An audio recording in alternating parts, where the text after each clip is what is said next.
Shalom, salam sejahtera untuk kita semua. Kabar baik bagi kita pada hari ini. Yang pertama datang dari Afrika Selatan, di mana dilaporkan oleh Grand L. Untuk menebus hari sekolah yang hilang, pemerintah Afrika Selatan telah memperpanjang minggu sekolah menjadi 6 hari, termasuk hari Sabtu. Konferensi Uni Afrika Selatan menghimbau pemerintah untuk mengizinkan siswa Advent hari ke-7 untuk dibebaskan dari kelas apapun pada hari Sabat. Dan pemerintah menyetujui permohonan tersebut. Mereka memuji Tuhan oleh karena telah menjawab doa-doa mereka. Dari Afrika kita beralih ke Kenya, di mana dikabarkan oleh Dalmas. Dia mengatakan bahwa segala puji bagi Allah yang Maha Kuasa, karena Dia setia pada janji-janjinya.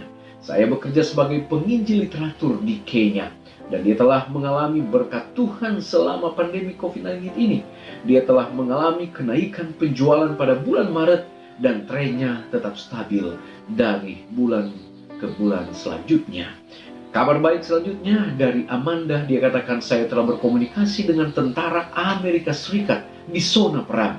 Dia membagikan 100 hari berdoa dengan mereka, dan dia dapat melihat bagaimana Tuhan bekerja dalam hati mereka dalam setiap keputusan yang mereka buat di lapangan. Kemudian dari seorang yang tidak menyebutkan namanya, dia katakan, sepanjang yang saya ingat, ayah saya adalah seorang pecandu alkohol. Sebagai sebuah keluarga kami telah berdoa agar Tuhan membebaskannya dari kecanduan ini. Dan dia pasti telah melakukannya.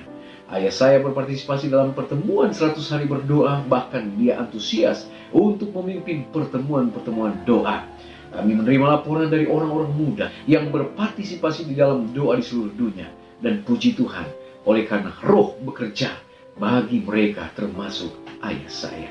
Jumpa lagi dalam program 100 hari berdoa. Saudara-saudara, pertemuan saat ini adalah yang ke-98. Dan kita akan mengikuti satu pembahasan yang menarik, yaitu I will go to my city. Namun sebelumnya, mari kita berdoa. Bapa di sorga, kesempatan yang baik ini kami menggunakan untuk datang kepadamu, untuk membawa permohonan-permohonan kami. Namun sebelumnya kami rindu untuk mendengarkan firman-Mu. Berfirmanlah ya Allah, kami siap mendengar. Dalam nama Yesus kami sudah berdoa. Amin. Pembahasan kita pada saat ini adalah I will go to my city, atau aku mau pergi ke kota saya. Saudara, penduduk dunia terbesar adalah tinggal di kota-kota. Menjadi pertanyaan bagi kita, bagaimanakah cara kita untuk menjangkau mereka? Dan apakah kita telah memaksimalkan pelayanan penginjilan di kota-kota besar, ataupun di kota-kota di mana kita tinggal saat ini? Yeremia pasal 29 ayat yang ke-7. Usahakanlah kesejahteraan kota kemana kamu aku buang, dan berdoalah untuk kota itu kepada Tuhan, sebab kesejahteraannya adalah kesejahteraanmu. Kita dihimbau melalui ayat ini agar kita memperhatikan kota di mana kita tinggal. Kita dihimbau untuk berdoa untuk kota di mana kita tinggal. Kita berdoa untuk kesejahteraan kota tersebut. Bahkan kita berdoa untuk jiwa-jiwa yang belum mengenal kebenaran di kota di mana kita tinggal. Saudaraku yang kekasih, di dalam buku Ministry to the Cities halaman 25, pentingnya untuk membuat jalan masuk ke kota-kota besar masih disampaikan kepada saya. Selama bertahun-tahun Tuhan telah mendesak kita untuk melakukan tugas ini. Namun, kita hanya melihat sedikit saja yang berhasil di pusat populasi terbesar kita. Jika kita tidak melakukan pekerjaan ini dengan tekad yang kuat, setan, dia akan melipat gandakan kesulitan yang tidak akan mudah diatasi. Sehingga kita jauh ketinggalan dalam melakukan pekerjaan yang seharusnya dilakukan di kota-kota yang telah lama diabaikan ini. Pekerjaan itu sekarang akan lebih sulit daripada beberapa tahun yang lalu. Tetapi jika kita melakukan pekerjaan atas nama Tuhan, penghalang akan diruntuhkan dan kemenangan akan menjadi milik kita. Di dalam kutipan ini memberikan ajakan bagi kita agar kita memperhatikan kota-kota besar, kota-kota di mana kita berada.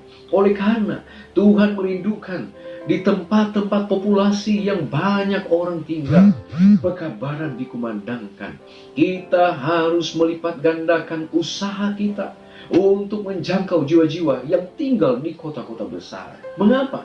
Oleh karena kalau kita tidak melakukan hal tersebut, setan akan melipat gandakan usahanya sehingga semakin banyak jiwa yang binasa oleh karena mereka hanyut dengan dosa-dosa dan kesalahan dan tawaran dunia.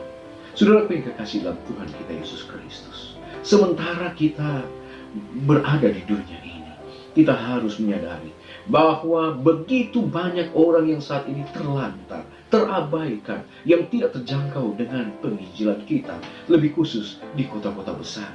Kita harus menyadari bahwa mayoritas penduduk dunia tinggal di kota-kota. Sementara kita harus bertanya kepada Tuhan untuk menunjukkan kapan kita harus pindah ke pedesaan. Kita tidak boleh mengabaikan pekerjaan di kota. Ada miliaran orang terjebak tanpa pengharapan, dalam kecanduan, dalam kebisingan, dalam gangguan, dan gaya hidup kota yang penuh dengan keduniawian. Saudaraku yang kekasih, berdoalah agar Allah memberi Anda beban pelayanan untuk kota-kota.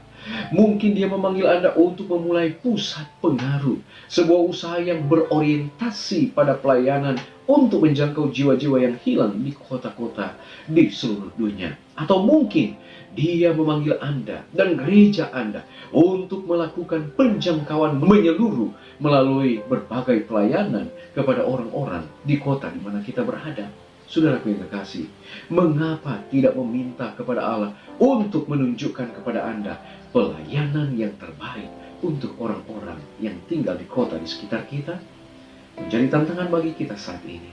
Marilah dengan penuh semangat kita memohon campur tangan Tuhan agar kita boleh bergerak untuk membawa kabar keselamatan di kota-kota di mana kita tinggal, di mana kita berada. Yang lebih maksimal lagi saat ini, mungkin kita bisa membagikan. Yang lebih maksimal lagi saat ini, kita bagikan lewat media sosial, lewat Facebook, lewat YouTube, lewat IG dan lain sebagainya. Pekabaran-pekabaran ini akan menjangkau mereka yang tinggal di kota-kota besar, dan semakin banyak jiwa yang dimenangkan untuk dibawa ke dalam kerajaan sorga. Menjadi doa dan harapan kita. Amin. Baik saudara, kita akan berdoa. Ada beberapa pokok doa yang kita akan doakan. Yang pertama, kita berdoa untuk kota di mana kita berada, bahkan semua kota-kota yang ada di seluruh dunia, di mana saat ini telah mengarah menjadi kembali Sodom dan Gomora. Kita berdoa agar Tuhan membantu kita. Ada cara spesial yang Tuhan akan berikan, sehingga ada pusat-pusat pengaruh yang bisa kita lakukan di kota-kota besar untuk menjangkau jiwa-jiwa.